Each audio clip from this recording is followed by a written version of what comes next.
नमस्कार. परवा मामांचा फोन 2 दिवसाखाली आम्हाला आला की ह्यावेळेस पण दरवर्षीप्रमाणे 4 वर्ष तुम्ही झालं कडबा देताय, तर ह्यावेळेस सुद्धा आम्हाला कडब्याची आवश्यकता भासणार आहे. मग त्यानंतर मी आमच्या ग्रुपमध्ये लगेच 2 दिवसात सगळ्यांना विचारलं. थोडंसं 15 दिवस मामा ह्यावेळेस आमच्याकडनं लेट झाला साहेब.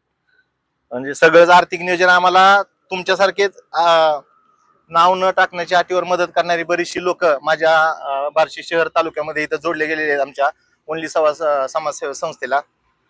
2 दिवसात अजय भाई आमचे सचिव तिवारी आणि मी आलो, प्रत्यक्षात पाहणी केली. तिथं पाहणी केल्यानंतर लक्षात आलं की आपल्याला इथं कडबा लागणार आहे. तर 51,000 रुपयाचा कडबा म्हणजे ही 40,000 रुपयाचा हा कडबा आणि 10,000 रुपयाचा रोख आम्ही तो ओला हिरवा कडबा घेतोय साहेब. तर इथं तुम्ही म्हणजे साहेबांना काल मी कुंभार साहेबांना, शहर पोलीस स्टेशनचे कुंभार साहेबांना काल मी गणेश सातारकर मी दोघ जणच आमंत्रण द्यायला गेलो. विशेष साहेबांचं सगळ्या जणांनी एकदा टाळ्या वाजवा. त्याला कारण सांगतो मी काय ते.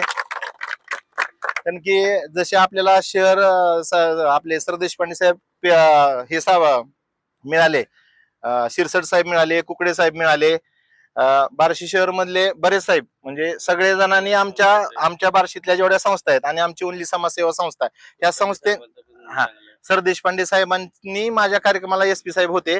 ते कार्यक्रम अमृतनानांच्या कार्यालयात झाला. त्या कार्यक्रमाचे अध्यक्ष ते होते. तिथपासून आजपर्यंत तालुक्यातले शहर डेरे साहेब असू द्या, सगळ्यांचं योगदान आमच्या संस्थेला राहिलं. आणि तुम्ही माझं काम माहित नसताना फक्त 2 वेळेस मी फक्त एक सांगितलं तुम्हाला आणि साहेबांनी सांगितलं तुमचा कार्यक्रम कधी आहे आणि 11:15 11:30 मला फोन करा, मी तुमच्या कार्यक्रमाला निश्चित हजर आहेत. तर असाच पी.आय. बार्शी शहराला लाभला पाहिजे होता सामाजिक क्षेत्रात, तोच लाभलाय. त्याच्यामुळे परत एकदा साहेब तुमचे धन्यवाद.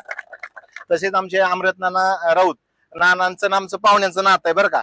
तर नाना कायम माझ्या पाठीशी असतात की बाबा तुझा नाना तुम्हाला काय लागतंय ते सांगा. कायम सर नाना आमच्या मागे आहेत.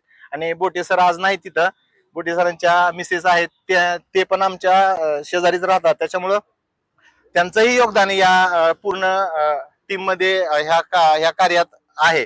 तर जाणीव फाउंडेशनला परत एकदा मी असं तुमच्या हातनं कार्य असं घडत राहू आणि बार्शीतल्यांनी सगळ्यांनीच बऱ्याचपैकी सगळं सहकार्य त्यांना करावं अशी विनंती एकदा करतो.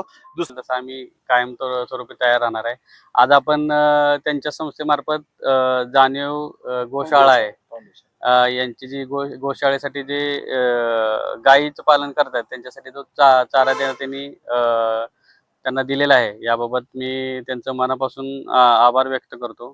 आणि आमच्या बार्शी शहर पोलीस स्टेशन मार्फत एक आपल्याला ग्वाही देतो की यापुढे पण ज्यावेळेस कधी गोरक्षणाची गोष्ट येईल किंवा ज्यावेळेस आमची तुम्हाला कुठं कुठं मदत पडेल त्यावेळेस आम्ही 24 तास 7 म्हणजे 365 दिवस तुमच्यासाठी आम्ही उपलब्ध आहे.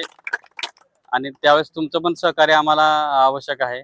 आणि दुसरी गोष्ट एक आवाहन करतो की आमचे जे पोलीस अधीक्षक आहेत श्री अतुल कुलकर्णी सर, आमचे एक पोलीस मुख्यालयाला एक नर्सरी आहे.